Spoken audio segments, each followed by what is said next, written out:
அவங்களுக்கு வந்து பார்த்தீங்கன்னா சின்ன வயசுல இருந்தே இந்த ஃபிட்ஸ்ன்னு சொல்லக்கூடிய எபிலெப்சி. ஏன்னா கர்ப்பமாக இருக்கப்ப யூஸ்வலாக அவங்களுக்கு மெடிசனுடைய அளவு அதிகமாகும். இது வரைக்கும் ஃபிட்ஸே இருந்திருக்காது. சடனாக பார்த்தீங்கன்னா ப்ரெக்னென்சியில் அவங்களுக்கு வந்து ஃபிட்ஸ் வரும். அதுக்கு எடுக்கக்கூடிய மாத்திரைகள் பார்த்தீங்கன்னா பவர்ஃபுல்லாக இருக்கும். ஃபிட்ஸ் இருக்குது, மெடிசன்ஸ்லாம் எடுத்துட்டு இருக்காங்கன்னா கட்டாயமாக டாக்டரை பார்த்து மெடிசன் சேஞ்ச் பண்ணுங்க.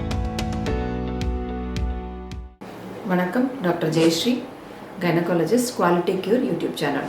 ஸோ இந்த சேனல் உங்களுக்கு பிடிச்சிருக்கு அப்படின்னா உங்கள் ஃப்ரெண்ட்ஸ் கூட ஷேர் பண்ணுங்கள். உங்களுக்கு என்ன டவுட்ஸ் இருக்கோ அது கமெண்ட் செக்ஷனில் கொடுங்க. சேனல் வந்து சப்ஸ்கிரைப் பண்ணுங்கள், எங்கள் கூட ட்ராவல் பண்ணுங்கள். ஸோ இன்றைக்கி நம்ம பார்க்க போகிறது என்ன அப்படின்னா, ஒரு பெண்மணி, அவங்க 32 வயசு, செகண்ட் பேபிக்கு பிளான் பண்ணுறாங்க. அவங்களுக்கு வந்து பார்த்திங்கன்னா சின்ன வயசுலேருந்தே இந்த ஃபிட்ஸ்ன்னு சொல்லக்கூடிய எபிலெப்சி, வலிப்பு நோய் வந்து சின்ன வயசுலேருந்தே இருக்குது. அதுக்குரிய மாத்திரைகளை வந்து அவங்க ரெகுலராக எடுத்துகிட்டு இருக்காங்க. இப்போ அன்பிளான்டாக இப்போ வந்து ப்ரெக்னென்ட் ஆகிருக்காங்க. இந்த பார்த்தா ஆல்ரெடி ஸ்கேனில் பார்க்குறோம், எல்லாமே நல்லா இருக்குது. ஸோ இந்த மாதிரி ஆல்ரெடி ஃபிட்ஸ் இருக்குது, அதுக்கு மாத்திரை எடுத்துகிட்டு இருக்காங்க. அவங்க ப்ரெக்னென்சி பிளான் பண்ணுறாங்கன்னா அவங்களுக்கு என்ன மாதிரியான முன்னெச்சரிக்கை நடவடிக்கைகள் அவங்க எடுக்கணும். ஏன்னா எப்படி வந்து இது வந்து பேபியை வந்து எந்த விதத்துலையாவது அஃபெக்ட் பண்ணுமா அப்படின்றத நம்ம இதை பார்க்க போகிறோம். ஸோ இப்போ எபிலெப்சியை பொறுத்தவரை அதுக்கு எடுக்கக்கூடிய மாத்திரைகள் பார்த்திங்கன்னா பவர்ஃபுல்லாக இருக்கும். அதுக்காக கர்ப்பமானது உடனே மாத்திரைகளை நம்மளாம் நிறுத்தக்கூடாது. அது ரொம்ப ரொம்ப ஆபத்து. ஏன்னா கர்ப்பமாக இருக்கப்போ யூஸ்வலாக அவங்களுக்கு மெடிசனுடைய அளவு அதிகமாகலாம், தேவை வந்து அதிகமாகலாம். அதனால் ஆக்சுவலாக ஃபிட்ஸ் இருக்கிறவங்க, அது மாதிரி வேறு சில மெடிக்கல் ப்ராப்ளம் இருக்கவங்கள முதல்ல நீங்கள் உங்கள் டாக்டர்கிட்ட, உங்கள் நரம்பு டாக்டர்கிட்ட போய் இப்போ நான் அந்த மாதிரி பேபி வந்து பிளான் பண்ணுறேன்னா அதுக்கேற்ற மாதிரி உங்கள் மெடிசன்ஸ் வந்து மாடிஃபை பண்ணி கொடுப்பாங்க. அதுக்கப்புறம் நீங்கள் அந்த மெடிசன்ஸ் எடுக்கும்போது ப்ரெக்னென்ட் ஆனீங்கன்னா ஒன்றும் பிரச்சனை இருக்காது.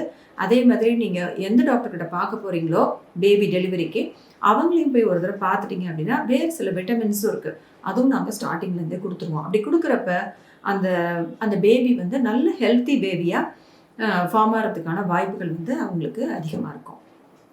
ஸோ அதனால் இந்த ஃபிட்ஸ் இருக்குது அப்படின்னா மெடிசன் சாப்பிட்றீங்கன்னா கட்டாயமாக பிளான் பண்ணி அப்புறமா நீங்கள் வந்து பேபி வச்சுக்கோங்க, அது பெஸ்ட்டு. இன்னொன்று வந்து ஒரு சிலருக்கு பார்த்தீங்கன்னா இது வரைக்கும் ஃபிட்ஸே இருந்திருக்காது. சடனாக பார்த்தீங்கன்னா ப்ரெக்னென்சியில் அவங்களுக்கு வந்து ஃபிட்ஸ் வரலாம், இல்லைன்னா டெலிவரி அப்போ வந்து ஃபிட்ஸ் வரலாம். அப்போ அவங்களுக்கு எதனால் வந்து இப்படி வருது? ப்ரெக்னென்சி அப்போ வரத்துக்கு முக்கியமான காரணம் என்ன அப்படின்னா, இந்த கர்ப்பஜன்னி அப்படின்னு சொல்கிறது, அதாவது ப்ரெக்னென்சி இன்டியூஸ்ட் ஹைப்பர் டென்ஷன், இல்லைன்னா எக்லம்சியா அப்படின்னு சொல்லுவோம். ஒரு சிலருக்கு கர்ப்பமாகும்போது அந்த நஞ்சுக்கொடியிலேருந்து வரக்கூடிய ஒரு சில ஹார்மோன்ஸ்னால அவங்களுக்கு வந்து சடனாக பிபி பார்த்திங்கன்னா ரொம்ப ஹை ஆகிடும். அந்த பிபி ஹையாக அவங்களுக்கு இந்த ஃபிட்ஸ் வரத்துக்கான வாய்ப்புகள் வந்து அதிகமாகிடும். யூஸ்வலாக பார்த்திங்கன்னா 5வது மாதத்துலேருந்து இந்த பிரச்சனைகள் வந்து ஸ்டார்ட் ஆகும். ஸோ அந்த மாதிரி ஏதாவது ஆகுது அப்படின்னா ஆரம்ப கட்டத்தில் நீங்கள் கரெக்டாக பார்த்துட்டு இருக்கீங்கன்னா பிபி இன்க்ரீஸ் ஆனதுமே அந்த பிபி குறைக்கிறதுக்கு, ஃபிட்ஸ் வராமல் இருக்கிறதுக்குள்ள மெடிசன்ஸ் வந்து டாக்டர்ஸ் கரெக்டாக கொடுப்பாங்க. இல்லை உங்களுக்கு அந்த கர்ப்பமாக இருக்க சமயத்தில் சடனாக ஹெட்டேக் இருக்குது, இல்லை கால் வீக்கம் இருக்குது, ஒரு மாதிரி வயிற்றில் வந்து டிஸ்கம்ஃபர்ட் இருக்குது, அது மாதிரி எந்த பிரச்சனைகள் இருந்தாலும் இம்மீடியட்டாக போய் டாக்டரை வந்து பார்த்துடணும். ஏன்னா கிராமங்களில் இருக்கிறவங்க வந்து ஒரு லேடி வந்து எனக்கே ஹாஸ்பிட்டலில் படிக்கிறப்ப பார்த்திங்கன்னா கிட்டத்தட்ட ஒரு 10 தடவை ஃபிட்ஸ் அடித்த பிறகு தான் அவங்கள வந்து ஹாஸ்பிட்டலுக்கே கொண்டு வந்தாங்க. அது வரைக்கும் சாவி கொடுக்கறது, வீட்டில் என்னென்னவோ பண்ணிகிட்டு இருந்திருக்காங்க. ஸோ 10 தடவை அவங்களுக்கு வந்து அந்த ஃபிட்ஸ் வந்த பிறகு இங்கே கொண்டு வரும்போது அவங்கள காப்பாற்றிட்டோம், பட் பேபி எங்களால் காப்பாற்ற முடியல. ஸோ அதனால் ஏதாவது ஃபிட்ஸ் இது மாதிரி ப்ராப்ளம் இருக்குது அப்படின்னா ஆரம்ப கட்டத்திலேயே வந்து ஃபஸ்ட்டே நீங்கள் வரும்போது மேக்ஸிமம் பாசிபிள் எந்த பிரச்சனையும் இல்லாமல் காப்பாற்றுறதுக்கு வாய்ப்பு இருக்கும்.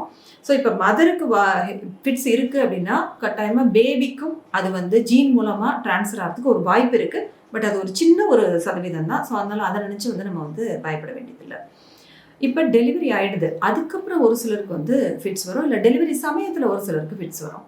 டெலிவரி சமயத்தில் வர ஃபிட்ஸ் வந்து பார்த்திங்கன்னா இப்போ நான் முதலே சொன்ன மாதிரி இந்த ரத்த கொதிப்பு, கர்ப்ப காலத்தில் வரக்கூடிய ரணஜன்னி, ரணஜன்னியில் அது கர்ப்பஜன்னின்னு சொல்லுவோம். அப்படி இல்லைன்னா அது வந்து எக்லம்சியா அப்படின்னு சொல்லுவோம். இதுதான் மெயின் ரீசன். டெலிவரி அப்போ ஃபிட்ஸ் வரதுக்கான வாய்ப்பு பிபி அதிகமாகிறதுனால, இல்லை டெலிவரிக்கு அப்புறமும் இதனால ஃபிட்ஸ் வரதுக்கான வாய்ப்பு இருக்கும். இது ஒன்று. இன்னும் ஒரு சிலருக்கு பார்த்திங்கன்னா எந்த ரீசனுமே இருக்காது, இதுக்கு முன்னாடி வந்திருக்காது. அவங்களுக்கு அந்த டெலிவரி டயத்தில் அந்த ப்ரெஷர், அந்த ஸ்ட்ரெஸ்ஸு, வலி தாங்க முடியாமல் யாராவது 1-2 பேருக்கு அப்படியே ஃபிட்ஸ் வரதை நாங்கள் வந்து பார்த்துருக்கோம். அதெல்லாம் வெரி ரேர், அதனால் அது பயந்துக்க வேண்டாம். பட் அவங்களுடைய ஃபேமிலியில் சில சமயம் விசாரித்து பார்க்குறப்ப யங் ஏஜில் அவங்களுக்கு ஃபிட்ஸ் வந்தது, இல்லை ஃபேமிலியில் நிறைய பேருக்கு ஃபிட்ஸ் இருக்குது, அந்த மாதிரியான ஹிஸ்ட்ரிஸும் சில சமயங்களில் வந்து வரும். அவங்களுக்கு வந்து ஒரு ஸ்ட்ரெஸ் அதிகமாகும்போது, ஒரு டென்ஷன் அதிகமாகும்போது, ஒரு வலி அதிகமாகும்போது, அந்த மாதிரி சமயங்களில் சடனாக ஃபிட்ஸ் வரத்துக்கு வாய்ப்பு இருக்குது. இன்னும் ஒரு சிலருக்கு பார்த்திங்கன்னா மூளையில் ஏதாவது கட்டி இருக்கலாம், இல்லை மூளையில் ஏதாவது இன்ஃபெக்ஷன்ஸ் இருக்கலாம். அந்த மாதிரி இருக்கவங்களுக்கும் கர்ப்ப காலத்துலேயோ இல்லை பிரசவத்துலேயோ இல்லை பிரசவத்துக்கு அப்புறமோ ஃபிட்ஸ் வரதுக்கான வாய்ப்பு இருக்குது. பட் முக்கியமாக நீங்கள் ஞாபகம் வச்சுக்க வேண்டியது என்ன அப்படின்னா, ஆரம்ப கட்டத்திலேயே இதை நரம்பு டாக்டரை பார்த்துட்டு உங்களோட டெலிவரி டாக்டர் சேர்ந்து உங்களை ட்ரீட் பண்ணுறப்ப கட்டாயமாக இந்த ஃபிட்ஸை வந்து கர்ப்ப காலத்தில் கண்ட்ரோலில் வைக்க முடியும். டெலிவரி சமயத்தையோ இல்லை டெலிவரிக்கு அப்புறமோ நமக்கு எந்த பிரச்சனையும் இல்லாமல் பேபி நீங்களும் நல்லா இருப்பீங்க. ஸோ இது வந்து உங்களுக்கு முக்கியமாக நான் சொல்ல விரும்பினது. இன்னொன்று என்ன அப்படின்னா, ஆல்ரெடி ஃபிட்ஸ் இருக்குது, மெடிசன்ஸ்லாம் எடுத்துகிட்டு இருக்காங்கன்னா கட்டாயமாக டாக்டரை பார்த்து மெடிசன் சேஞ்ச் பண்ணிக்கோங்க. ஏன்னா அந்த ஃபிட்ஸ்னால் வரக்கூடிய பாதிப்பு. ரெண்டாவது வந்து இந்த மாத்திரைகளால் குழந்தைக்கு வந்து சில சமயம் எலும்பில் ப்ராப்ளம் வரலாம், இல்லைன்னா வந்து ஹார்ட்டில் ப்ராப்ளம் வரலாம்.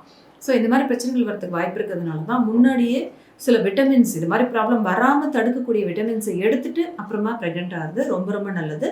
இவங்களுக்கு கர்ப்ப காலத்தில் பார்த்தீங்கன்னா ஸ்கேன்ஸ் வந்து இன்னும் கொஞ்சம் ஃப்ரீக்வெண்ட்டாக இருக்கும் அவங்களுக்கு. அதே மாதிரியே அந்த பேபியோட ஹார்ட் மட்டும் பார்க்கக்கூடிய ஃபீட்டல் எக்கோ ஸ்கேன் கட்டாயமாக இவங்களுக்கு கர்ப்ப காலத்தில் பண்ணணும். அதேமாதிரி ஏற்கனவே ஃபிட்ஸ் இருக்குது, இப்போ வந்து டெலிவரி பார்த்தீங்கன்னா மேக்ஸிமம் பாசிபிள் அவங்களுக்கு நார்மல் ட்ரை பண்ணுவோம். பட் ரொம்ப நேரம் அவங்கள வழியில் வந்து அலோவ் பண்ண மாட்டோம்.